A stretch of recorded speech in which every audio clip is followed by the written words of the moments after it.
las primeras dinastías, ¿no? El famoso Narmer.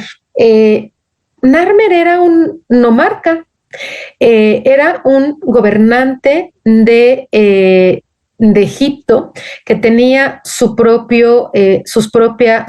ciudad, estado, su propio reino, pero que sí tuvo la suficiente fuerza, la suficiente habilidad y obviamente también la destreza como para poder organizar a su ejército y, a final de cuentas, lograr dominar a todos los nomarcas, controlarlos y imponerse como el primer gran gobernante o el primer gran rey, o, no está mal decirlo, el primer faraón, ¿no? Cuando hablamos de faraón es porque Egipto está unificado. Si no utilizamos el término faraón y de pronto hoy día, por cómo se ha ido desarrollando la historia y por cómo la entendemos, cuando nosotros decimos faraón, con la palabra faraón hacemos alusión a el poder absoluto de todo el territorio de Egipto en un solo gobernante. La casa real, el que logró mantener la unidad entre el Alto y el Bajo Egipto. Cuando hablamos de reyes o hablamos de gobernantes, usualmente los identificamos con esos periodos en donde había muchos intentos de gobernar, donde Egipto no estaba perfectamente unificado. Narmer fue el primero que tuvo estas habilidades para lograr hacer una unificación. Aquí estamos viendo la famosa paleta de Narmer, y es paleta porque utilizaron la misma piedra, basalto, las mismas formas que se utilizaban para las paletas de cosméticos. Por eso es la paleta de Narmer.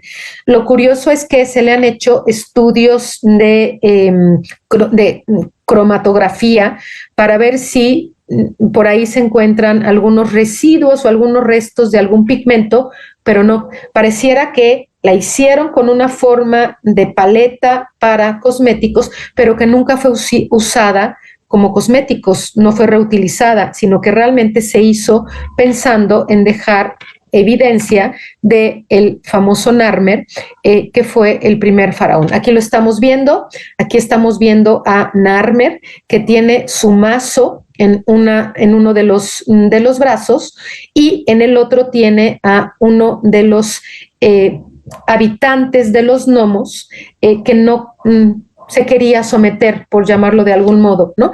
Y estamos viendo detrás a esta figura, que es el que porta las sandalias. El portador de las sandalias es este personaje que siempre va a acompañar a los faraones, que está detrás de los faraones, que es el que custodia las sandalias, porque está siempre detrás, como que va pisando detrás de los faraones, los acompañan en todo momento. Y aquí ya empezamos a ver algunos elementos muy particulares del arte egipcio. Los egipcios siempre representaban al faraón enorme, a las esposas, a las hijas, a los administradores. Cuando están en una escena en donde aparece el faraón, siempre el faraón es el grande, el poderoso, el eterno, y sus administradores, sus escribas, sus esposas, sus hijos chiquitos.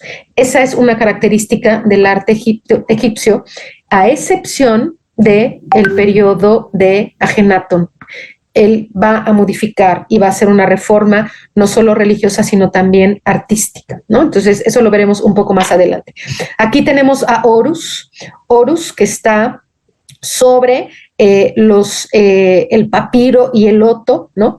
Aquí estamos viendo cómo Horus tiene a este enemigo, que lo tiene como si le hubieran puesto una especie de gancho en la boca y lo tiene un poco como levantado. En la parte superior de la paleta estamos viendo a la diosa Hathor, las primeras representaciones de la diosa Hathor, y aquí en el centro, aunque no se alcance a ver bien, está en jeroglífico el nombre de Narmer. En el lado opuesto de la paleta estamos viendo a Narmer grande, ya con las dos coronas, la corona del Alto y la corona del Bajo Egipto. Estas coronas que son características de Egipto, y vean cómo en la primera, en este lado de la paleta tiene solamente una corona, y ya en el otro lado tiene las dos coronas, porque finalmente ya es el rey del Alto y del Bajo Egipto. Y Narmer es el que tiene esta habilidad, o esta, pues no es habilidad, esta inteligencia de, en un momento dado, decir si voy a gobernar o si me voy a hacer cargo de Egipto. Obviamente, pues necesito que tanto los del Alto como los del Bajo me entiendan como su nuevo gobernante, su único gobernante, ¿no? Entonces, aquí ya vemos a Narmer con las dos coronas, y también estamos viendo aquí a todos los que no se quisieron someter, cómo están ya sin las cabezas. Si se fijan, la cabeza está entre las piernas, ¿no? No tienen cabeza y la cabeza está entre las piernas. Aquí vemos a parte de sus abanderados y lo van como introduciendo, le van abriendo un poco el camino, y aquí estamos viendo a el faraón Narmer, la diosa Hathor. En la parte del medio de la paleta, aquí tenemos a dos leones, a dos felinos, con una cabeza, un cuello muy largo, y es lo que representa al león. El león en Egipto siempre va a ser la representación de la fuerza, la representación del poder que tiene que tener un faraón, y por eso encontramos a Narmer representado como un león, entrelazado el cuello, haciendo esta alusión a la unidad de los dos reinos gobernados por un faraón. Y aquí en la parte inferior estamos viendo a el toro, que también es una representación de la virilidad, la fuerza del faraón, y el toro está amenazando a uno de los enemigos. Entonces, un poco lo que nos está haciendo alusión esta paleta es justo como Narmer se corona como el faraón. Entonces, aquí lo tenemos con la corona blanca, que es la corona del Alto Egipto, y aquí ya lo vemos con la doble corona, la blanca, la del Alto, y la roja, que es la del Bajo, ¿no? Finalmente teniendo esta unidad de Egipto, ¿no? Y ahora sí, entramos a las primeras dinastías, estas primeras dinastías que ya cuentan como lo que entendemos nosotros como el imperio antiguo, un imperio que se va a caracterizar por buscar la estabilidad, ¿no? Si apenas logramos la unidad, pues ahora necesitamos una estabilidad económica, una estabilidad política y una estabilidad religiosa. Lo que va a lograr Narmer y los faraones siguientes es una fuerza tremenda en el ámbito religioso. Lo que hace que realmente Egipto se mantenga unido, además de la fuerza del faraón, es la religión, ¿no? Todo lo que implica su cosmogonía, cómo entendían el mundo, los elementos primigenios, cómo se entendían a los dioses, cómo los dioses fueron existiendo a partir de que la diosa Nut, el cielo, dios Geb, la tierra, Shu, el viento que separa el cielo y la tierra, y a partir de esa cosmogonía, la misma construcción de sus tumbas, que las vamos a empezar a ver en estos intentos de la construcción de las pirámides, ¿no? Entonces, es muy importante ver cómo se empiezan a vislumbrar estos elementos culturales que van a ir siendo característicos en todo Egipto. También algo importante es que a partir de Narmer y a partir de estas dinastías tenemos que garantizar el linaje, la sucesión, la legitimidad. ¿Quiénes son los que deben de ser los siguientes gobernantes para que esta unificación no se pierda. No puede ser cualquiera, no se la podemos dar al hijo del vecino, entre comillas. Tiene que ser alguien que entienda lo que implica realmente gobernar Egipto.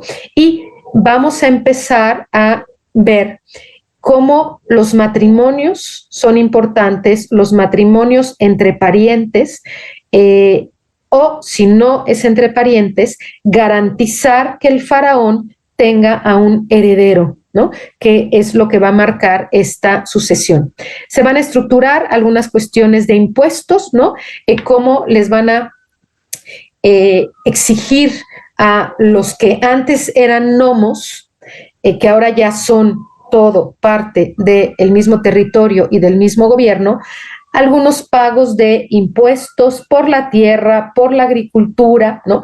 Que eso va a ir enriqueciendo de alguna manera las arcas o las grandes cuestiones financieras o económicas, ¿no? Entonces también tenemos que saber que al famoso Narmer, a este primer faraón, el faraón unificador, Manetón, este historiador egipcio, lo registra como Menes. Él le pone el nombre de Menes. Entonces tenemos Narmer y Menes, que para muchos egiptólogos es la misma persona. Algunos egiptólogos dicen, no, Narmer era uno y Menes era otro, pero no hay un registro muy claro como para poder entender que eran dos, sino en términos casi siempre muy académicos se asocia como la misma persona, ¿no? Entonces, se va a constituir Egipto y siempre Egipto desde la primera dinastía con esta intención primero de la unificación, controlar, mantener a toda la población de Egipto en Egipto sin estos afanes de salir al exterior, conquistar, se mantenían muy al margen de los conflictos que había con las otras culturas alrededor, ¿no? En la lista real de Ábidos, como todas las culturas, Egipto también tiene sus propias listas reales. En la lista real de Ábidos encontramos a los primeros faraones, a los faraones de las primeras dinastías. Y entonces tenemos a Menes, Meni, que lo conocemos también como Narmer, Teti, Ateti, Ita, Sepatai, Merbiapen, Sensu y Kebe.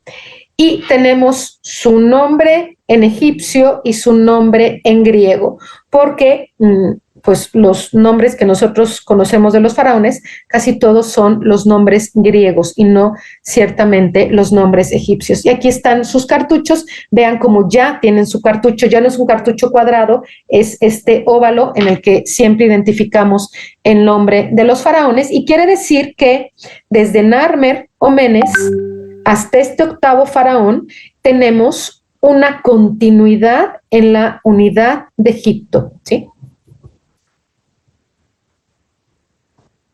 Aquí tenemos un poco la historia de Narmer Menes, ¿no? Unificó el Alto Egipto. Él establece su gobierno o su capital en Tinis. Posiblemente él era de esta región y de ahí vamos a empezar a ver algunos movimientos que él hace. Recuerden que él, al usar la corona del Alto Egipto, probablemente él era un gobernante de un nomarca del Alto Egipto y cuando unifica utiliza las dobles coronas. Se casa, y aquí está su esposa, ¿no? Con la princesa Neihotep, y de alguna manera es una estrategia importante porque si él es del Alto Egipto va a necesitar a alguien estratégico en el Bajo Egipto que le ayude a mantener la unidad y que los del Bajo y los del Alto lo vean como el gran gobernante. Y de forma estratégica él decide casarse con una princesa de la zona del Bajo Egipto para mantener esta unidad, ¿no? Empieza a haber algunas expediciones a la región de Nubia y Canaán, expediciones comerciales, expediciones como de reconocimiento, qué es lo que está pasando por afuera de Egipto y no necesariamente como guerras, pleitos, conquistas. Egipto se tenía que unificar, se tenía que entender como Egipto antes de poder pensar en ir y conquistar algo más allá. Y también es muy interesante porque los egipcios en el imperio antiguo y en el imperio medio realmente lo que buscaban era consolidar Egipto, entender Egipto, que ellos mismos entendieran como una cultura, como una nación. Los egipcios desde Narmer tenían un concepto muy interesante que era nuestra tierra prometida. Y entonces también podemos ir viendo que la tierra prometida de Yahvé al pueblo hebreo no era la única tierra prometida, ¿no? Claro, desde un concepto monoteísta sí, pero desde un concepto politeísta, Egipto, todo el valle del río Nilo, era la tierra que les pertenecía a los egipcios. Incluso en algunos momentos vamos a encontrar algunos escritos en donde los egipcios se lamentan cuando andan fuera de Egipto, son comerciantes, son guerreros, están en el ejército y salen de Egipto y sus añoranzas son, ¿qué va a pasar si yo me muero y me muero fuera de Egipto? No me van a enterrar, no me van a momificar. Si no me momifican, los dioses no me van a reconocer. Si los dioses no me reconocen, yo no existí. Y entonces los escritos, sobre todo del Imperio Medio, son muy interesantes para poder entender lo que para Egipto o para los egipcios significaba su tierra, la tierra del Kemen, y la necesidad que tenían realmente de, a final de cuentas, ser enterrados en la tierra de Egipto, ¿no? Aquí tenemos un poco la explicación de la paleta de Narmer, ¿no?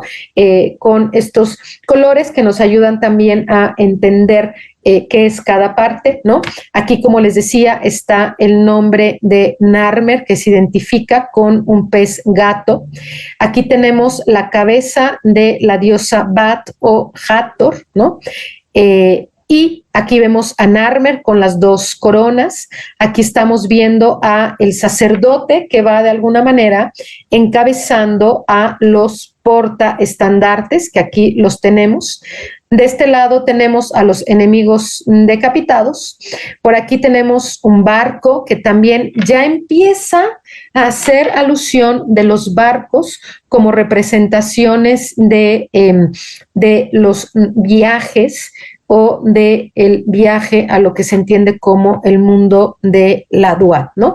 Y aquí tenemos a estos dos animales un poco míticos, pero que son realmente felinos, que representan esta unidad. Y aquí volvemos a esto que ya les había mencionado, el portador de sandalias, pero aquí queda mucho más claro, el portador de sandalias, el mazo muy típico de Narmer, y que va a ser un elemento distintivo a lo largo del resto de la historia de Egipto como algo característico de los faraones. El que posee el golpe es el que da la última palabra, el que tiene la decisión final. No hay más que el que da la última palabra.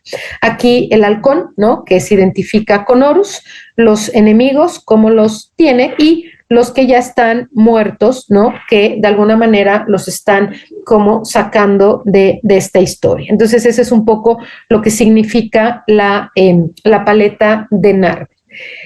Interpretaciones que se le han dado a la paleta de Narmer, ¿no? Escenas de batalla, algún discurso narrativo en ese sentido, ¿no? El que Narmer ostente la corona que conecta el Alto y el Bajo Egipto, obviamente hace alusión a esta búsqueda y esta victoria para finalmente lograr unificar el territorio. Algo interesante es que no se ha descubierto ninguna otra paleta anterior a la paleta de Narmer que pudiera por ahí dar algún giro o algún cambio a la historia de Egipto que dijera, bueno, es que no fue Narmer el primero, antes de Narmer hubo otro intento de unificación. No se niega que los nomarcas buscaran y lucharan por esta unificación, pero el que lo logró, el que finalmente logra hacer esta unificación, pues es realmente Narmer o Menes. Hay quienes dicen que la paleta es solo una ilusión,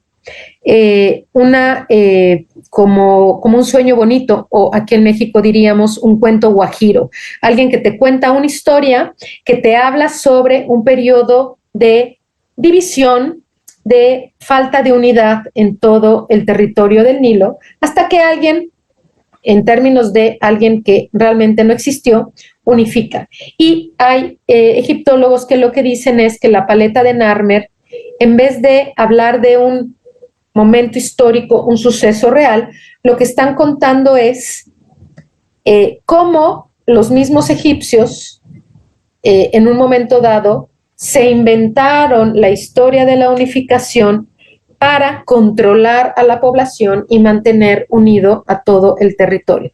Pero lo que es cierto es que Narmer sí existió, se ha descubierto su tumba, es decir, hay muchas evidencias arqueológicas que nos llevan a entender que efectivamente Narmer existió y que esta paleta no solamente es algo ilusorio, sino que realmente es algo que sucedió, la unificación del Alto y el Bajo Egipto, ¿no?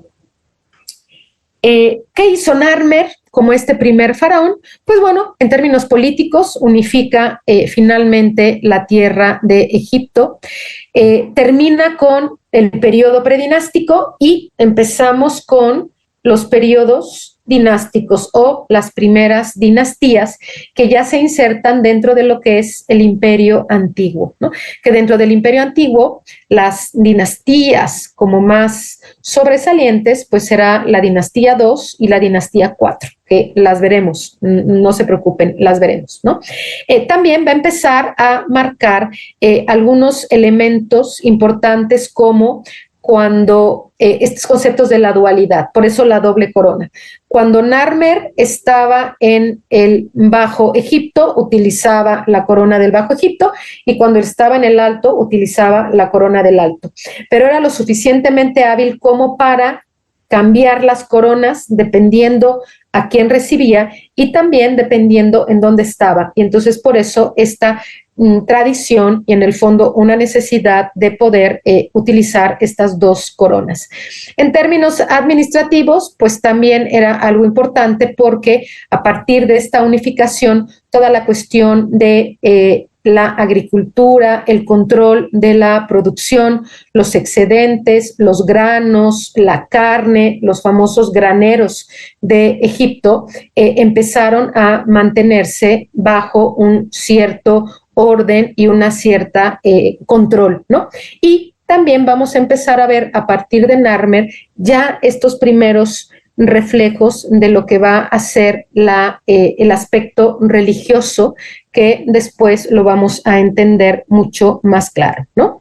Aquí tenemos la tumba de Narmer. Vean, no es una gran tumba todavía, pensando, a ver, en los hipogeos o las pirámides, pero ya vemos dos elementos importantes. Una cámara de ofrendas. Luego aquí, aunque la foto no es muy buena, pero aquí hay como una bajadita para llegar a la cámara funeraria en donde se colocaba la momia del faraón. Al interior de esta tumba se encontraron unas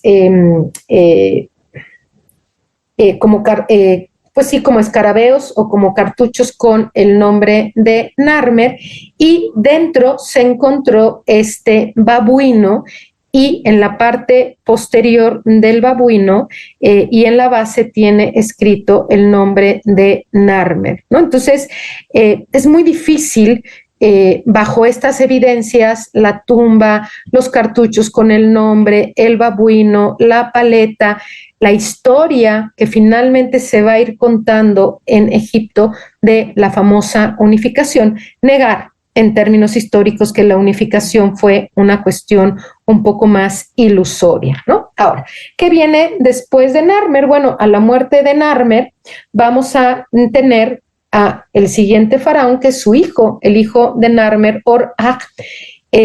que una de las cosas interesantes que hace Narmer, acuérdense, es legitimar, estructurar cómo será la sucesión de los siguientes faraones. Y vamos a ver muy claro cómo la sangre, los hijos, son los que deben de ser coronados para darle continuidad a Egipto. Entonces tenemos a su hijo, Orja, que es el siguiente faraón. Luego tenemos a Ger, que es el nieto de Narmer, y ahí vamos viendo cómo se va marcando esta secuencia y esta garantía del linaje, y se han ido encontrando distintos objetos. Esta es una placa de marfil, y vemos algunas escenas en donde vemos la barca. Aquí está la barca, que después es el símbolo de Atón, ¿no? La barca solar. Aquí tenemos a Horus. Horus siempre está presente desde los periodos predinásticos y dinásticos. En el nieto de Narmer seguimos viendo el halcón, que está sobre lo que se entiende como la casa, el faraón, la casa grande, ¿no? Y obviamente también vamos a encontrar algunas de las tumbas o las necrópolis de estos primeros faraones. Y después tenemos a Merheit, que es como muy particular, porque fue mujer y fue faraón, gobernó o fue reina, y en Egipto siempre hubo ciertos momentos en donde las mujeres tenían que gobernar. Hay algo muy particular en Egipto que lo vamos a ver mucho más claro para la dinastía 12, pero desde los inicios dinásticos había una corregencia entre esposos.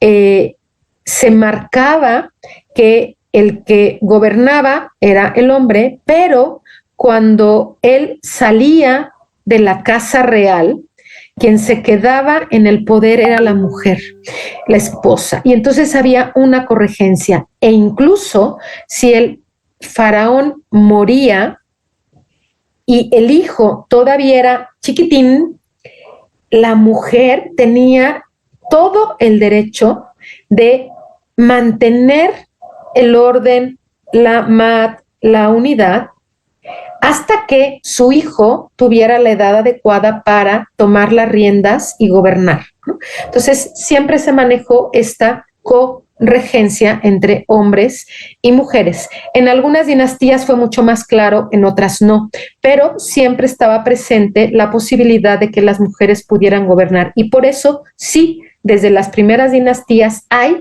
referencia a mujeres que gobernaron. No tanto un periodo muy largo, pero sí tuvieron un cierto periodo de control. Luego vamos a tener a Den, luego tenemos a Enkidu, y de cada uno sí se han ido encontrando evidencias en sus tumbas. Tumbas siguen siendo muy sencillas. Todavía no hay la suficiente solidez económica como para que pudiéramos empezar a construir estas grandes pirámides o tumbas, y tampoco tenemos todavía muy claro cómo era en su totalidad los ritos mortuorios, ¿no? Pero sí vemos, por ejemplo, ya elementos muy característicos, el mazo famoso, ¿no? El faraón sometiendo a los enemigos, que siempre los van a pepenar de las greñas, ¿no? Aquí vemos la doble corona, la del alto y la del bajo. Aquí sigue estando Horus, y vean, aquí hay un personaje que ya aparece por aquí. Aquí tenemos a Anubis, ¿no? Anubis, el que acompaña en la barca, ¿no? Ciertos elementos que nos van a ayudar a entender. Aquí tenemos la representación de el Ka. Las manitas que quedan siempre colocadas así es el Ka, que son elementos que nos ayudan a reconocer lo que vamos ya después a entender como los grandes papiros, los grandes textos de las pirámides, de los sarcófagos, ¿no?